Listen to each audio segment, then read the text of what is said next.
Ititar, Hiroshima, Japan. August 6, 1945, 8:15 in the morning. The city is already awake. Streetcars rattle along their tracks. Schoolchildren in white shirts walk in loose clusters towards assembly points, some of them clearing firebreaks as part of the war effort. Office workers cross the Aioi Bridge, its distinctive T-shape visible from thousands of feet above.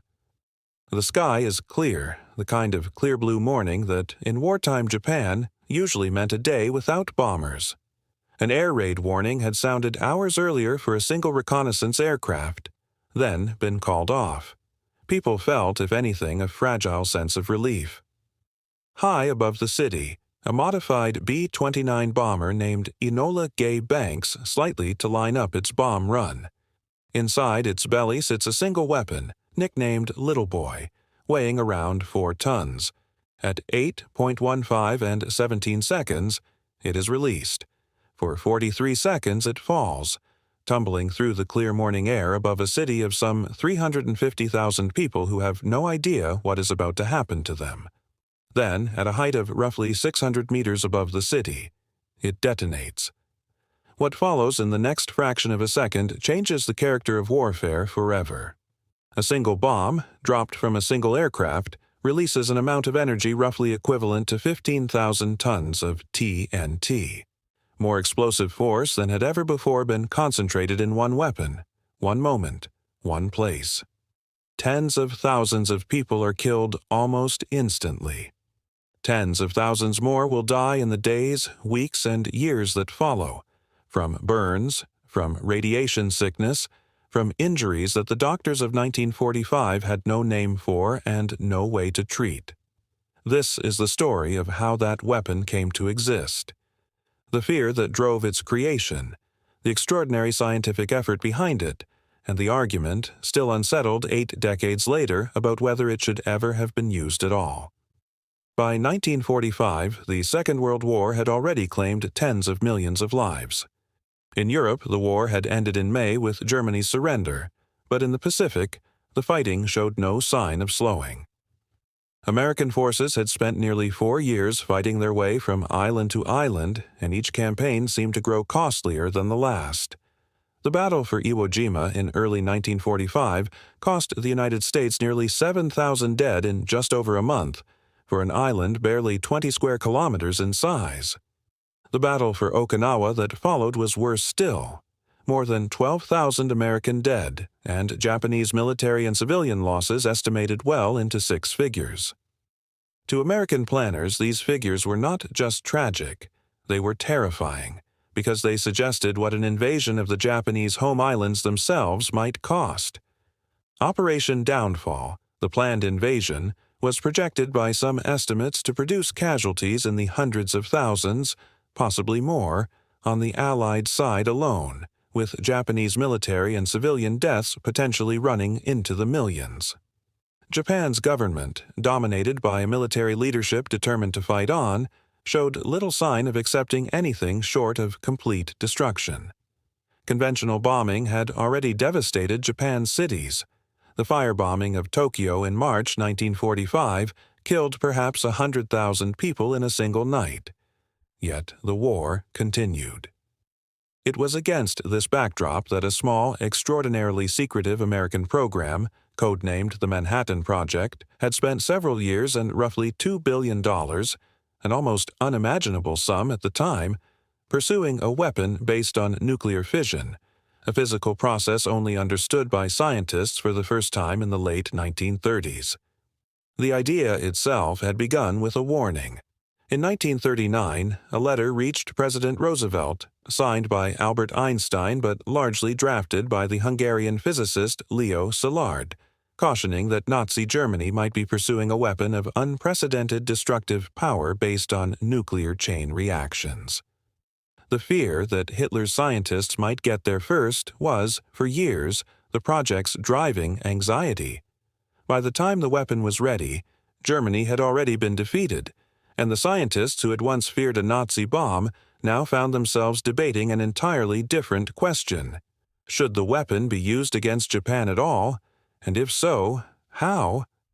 The effort to build the bomb had drawn together an extraordinary assembly of scientific talent, spread across secret facilities in Oak Ridge, Tennessee, Hanford in Washington State, and Los Alamos, New Mexico, where the weapon's design was led by the physicist J. Robert Oppenheimer under the military direction of General Leslie Groves. At its peak, the Manhattan Project employed well over 100,000 people, the overwhelming majority of whom had no idea what they were actually building. H approach would work. The first, used at Hiroshima, was what became known as a gun-type device, in essence firing one piece of highly enriched uranium into another to bring together enough material for a self-sustaining chain reaction. It was considered simple enough in principle that it was never even fully tested before it was used in combat. Scientists were confident enough in the physics that they judged testing unnecessary. The second design, using plutonium rather than uranium, required a far more delicate approach, compressing a sphere of material through precisely arranged explosive charges. And this version was tested first in the New Mexico desert on July 16, 1945, in what became known as the Trinity Test. Watching the fireball rise over the desert, Oppenheimer would later recall a line from the Bhagavad Gita, "Now I am become death, the destroyer of worlds." The uranium bomb dropped on Hiroshima weighed around 4,000 kilograms and measured roughly 3 meters in length, not enormously larger than a conventional large ordnance, and yet its destructive power was of an entirely different order of magnitude, releasing energy not through hundreds of kilograms of chemical explosive, but through the physics of the atomic nucleus itself. Enriching enough uranium for the weapon had required building the vast Y-12 facility at Oak Ridge, consuming enormous quantities of electricity, and the entire uranium supply chain remained so compartmentalized that few workers at any single facility understood the purpose of what they were building. If you're finding this interesting, a quick subscribe helps more than you know. 3 days after Hiroshima, on August 9, 1945, a second weapon, this one a plutonium implosion device, similar in design to the one tested at Trinity, nicknamed Fat Man, was dropped on the city of Nagasaki, killing tens of thousands more. Japan's Emperor Hirohito announced his country's surrender on August 15th, citing, among other factors, a new and most cruel bomb. The formal surrender was signed on September 2nd aboard the USS Missouri in Tokyo Bay, bringing the Second World War to its end. Germany, it later emerged, had never come close to building a comparable weapon. Its own nuclear research program, hampered by resource shortages, the emigration of many of its most talented physicists, several of whom, ironically, went on to contribute to the Manhattan Project itself, and arguably by mistaken theoretical assumptions, never progressed beyond early experimental stages. The Soviet Union, by contrast, had been secretly gathering intelligence on the American program throughout the war, aided by spies within the Manhattan Project itself, and would successfully test its own weapon by 1949, several years earlier than most Western analysts had expected, triggering the nuclear arms race that would define the Cold War for the following 4 decades. The human toll of the two bombings remains, to this day, difficult to state with precision. Estimates for Hiroshima alone range from roughly 70,000 to over 140,000 deaths by the end of 1945, once radiation sickness and other delayed effects are accounted for, with the uncertainty reflecting the chaos of the moment, the destruction of records, and the ongoing nature of radiation-related deaths in the months that followed. Survivors, known in Japan as hibakusha, faced not only the physical aftermath but also social stigma and long-term health consequences, and their testimonies would go on to shape global understanding of nuclear warfare for generations. The bombing's role in ending the war remains a subject of genuine historical debate. Some historians argue the bombs were decisive in forcing Japan's surrender. Others point to the Soviet Union's declaration of war against Japan on August 8th and its rapid advance into Japanese-held Manchuria as an equally or more significant factor in the Japanese leadership's decision. What is not in dispute is that the bombings mark the first and, to date, only use of nuclear weapons in armed conflict, and that the images and testimonies that emerged from Hiroshima and Nagasaki did more than any treaty or diplomatic statement to make the world understand, in visceral terms, what these weapons could do. In the decades since, the ruins of Hiroshima have become a place of memory and warning rather than destruction.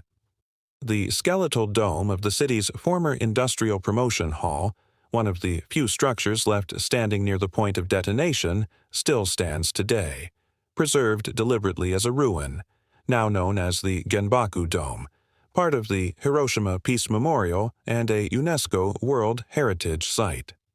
Every year on August 6th, the city holds a ceremony at 8:15 in the morning, the precise moment of the bombing, attended by survivors, dignitaries, and visitors from around the world. The weapon that fell on Hiroshima that August morning was, by the standards of the nuclear arsenals that followed, a relatively modest device. Within less than a decade, the invention of thermonuclear weapons would produce bombs many hundreds of times more powerful. And yet Hiroshima remains, in the public imagination, the moment the nuclear age truly began. The point at which humanity demonstrated for the first time that it possessed the capacity to destroy a city in a single instant. Return for a moment to that clear August morning, to the streetcars and the schoolchildren, the office workers crossing the Aioi Bridge, the ordinary rhythms of a city that did not know it had roughly 40 seconds left of its old life. What happened next cannot be reduced to statistics, however carefully compiled, or to the technical specifications of the weapon that caused it. It was, and remains, one of the starkest demonstrations in human history of the gap between scientific capability and moral consequence, a gap that the scientists themselves, many of whom spent their remaining years advocating for nuclear disarmament, understood better than anyone. The bomb ended a war. It also began an era, one in which the destruction of entire cities became not a matter of months of sustained bombing campaigns, but of a single aircraft, a single weapon, and 43 seconds of falling. 8 decades on, that fact has lost none of its power to unsettle. Hiroshima was not simply the end of one conflict. It was the beginning of a question the world has never fully answered. Having built the power to destroy itself, how does humanity live with that knowledge? That question, more than any technical achievement, is the true legacy of the bomb that fell that August morning.